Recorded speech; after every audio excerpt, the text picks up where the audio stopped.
आपण मानक मो चैनल रे अनेक अनेक स्वागत। आज आम राखी पूर्णमी स्पेशल छेना झिली बनैबा। ये बनैबा जेतिकी सहज खाइबा पाई मध्य सेतिकी टेस्टी। यह खाइबा को ऊपर टिके क्रिस्पी भितरु एकदम जुसी रहिबो।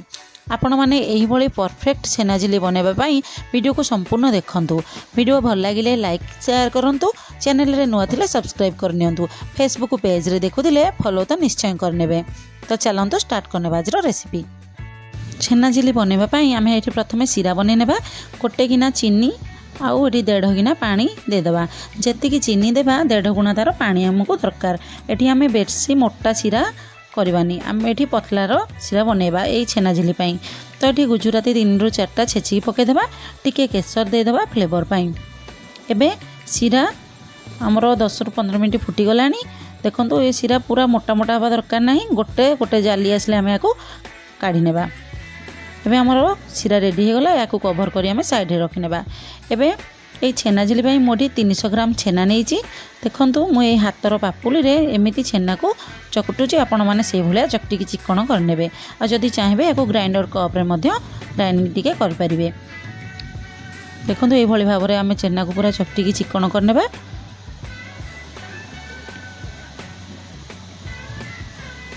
चिकन कर सारला परे एथरे आमे एबे 10 ग्राम सुजी देबा।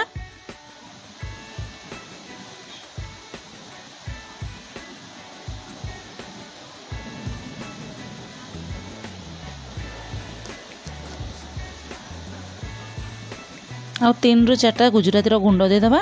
गोटे बड़ चामच चीनी देबा। चीनी देबा द्वारा यार हमर छेना झिली रो कलरटा भलो आसीबो। एठी गोटे चामच मैदा दे देबा। आ गोटे पिंच रो खाइबा सोडा देबा। एठी हमें खाइबा सोडा बेसी देबानी, नले हमरो जेतेले हमें छेना झिली छाणीबा से खोली जीवो। देखंतु एई सब को भलो भाबरे मिक्स कर नै पुणी हमें यहा को भलो भाबरे चकटी नेबा। पूरा सुखिला लागिले आपण माने एठी 2 रु 3 चामच पानी मध्य देई मिक्स कर परिबे।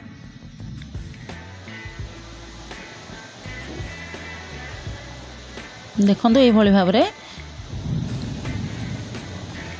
हाथ को जदि किसी लगे आपण डोटी जानवे परफेक्ट अच्छी। देखो आम ए डोटी रेडी हो गला। एबे आमे आ गोटे प्लेट रे तेल किंबा घी लगे देबा।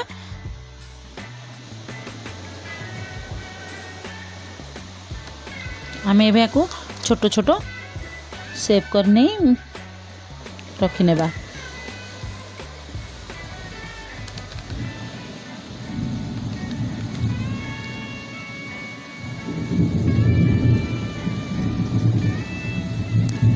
एभली सब गुड़िक कर सारा पर आमे तेल गरम करी छेना झिली गुड़ी को छाणी नेबा।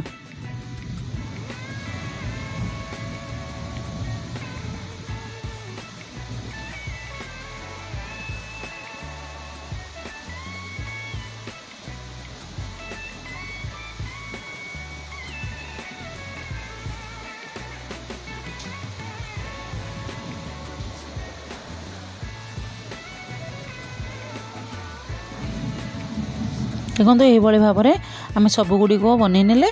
एबे आमे पैन रे तेल गरम करथिले। एबे आमे याकू छाणी नेबा।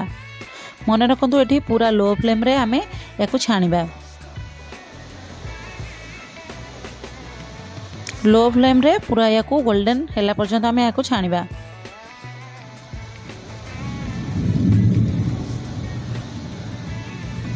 देखो जो बबल्स आसुची ये कंचा अच्छी बोली आसुची। जेतेबेले हमर ये परफेक्ट हो जीवो तो आपण माने जानि परिबे।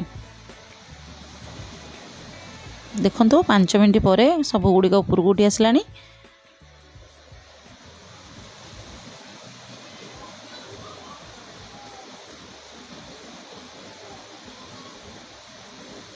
एमिति जदि आपणक छेना झिली छाणिला बेले ऊपर को उठी आसीबो आपण जानि परिबे जे आपणकर परफेक्ट छेना झिली बनिजी।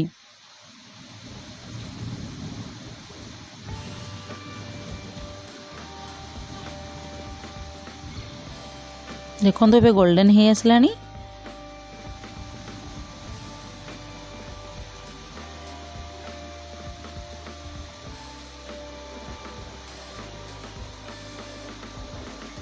एबे आमे याकू छाणी नेबा।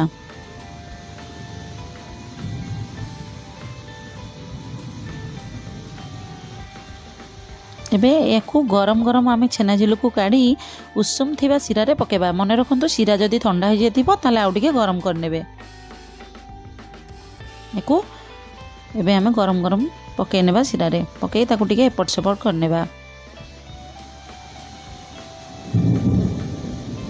एबे याकू आम कभर करी गोटे घंटा छाड़ी देबा।